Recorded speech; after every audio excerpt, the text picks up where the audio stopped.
এমন দেশটি কোথাও খুঁজে পাবে না কো তুমি, সকল দেশের রানী সেজে আমার জন্মভূমি। হ্যাঁ প্রিয় দর্শক, কুড়িগ্রাম জেলার মানুষ আমরা গর্বিত সবাই। আইসো তাহলে আমরা কুড়িগ্রাম জেলার গান গাই। হ্যাঁ প্রিয় দর্শক, বলতেছি আমাদের কুড়িগ্রাম জেলায় অবস্থিত কুড়িগ্রাম জেলার ফরকেরহাটের অপরূপা রাইস মিল। তো আজকে থাকতেছে রাইস মিল নিয়ে বিস্তারিত একটি ভিডিও।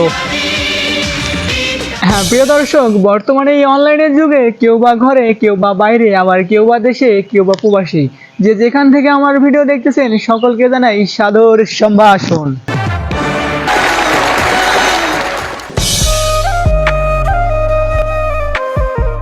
অপরূপ অটো রাইস মিল কুড়িগ্রাম। হ্যাঁ প্রিয় দর্শক, কুড়িগ্রাম জেলার রাজারহাট থানার উমর মসজিদ ইউনিয়নে অবস্থিত অপরূপ অটো রাইস মিল।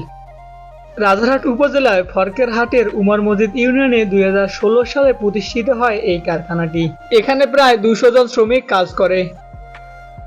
এই কারখানাটির মাধ্যমে স্থানীয় মানুষের খাদ্য চাহিদা মেটানোর পাশাপাশি অন্য জেলার মানুষেরাও খাদ্য চাহিদা মেটাচ্ছে, যার ফলে আমাদের কুড়িগ্রাম জেলার অর্থনৈতিক দিকে বেশ লাভজনক প্রভাব পড়তেছে।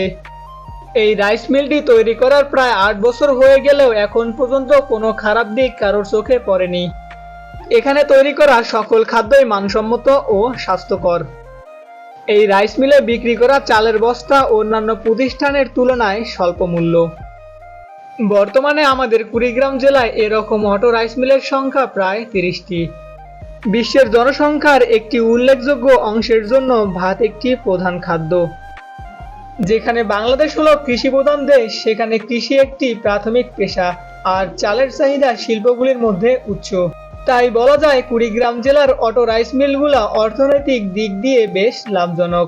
তাই আমরা সকলেই বলতে পারি কুড়িগ্রাম জেলার ঐতিহ্যের মধ্যে রাইস মিলগুলোও একটি অন্যতম ভূমিকা পালন করে আসছে। হ্যাঁ প্রিয় দর্শক বন্ধুরা, আজকের মানে এটুকুই। যদি ভিডিওটি সবার ভালো লেগে থাকে তাহলে ভিডিওটি একটি শেয়ার করে সবাইকে দেখার সুযোগ করে দিবেন। ধন্যবাদ সবাইকে এতক্ষণ আমার সঙ্গে থাকার জন্য।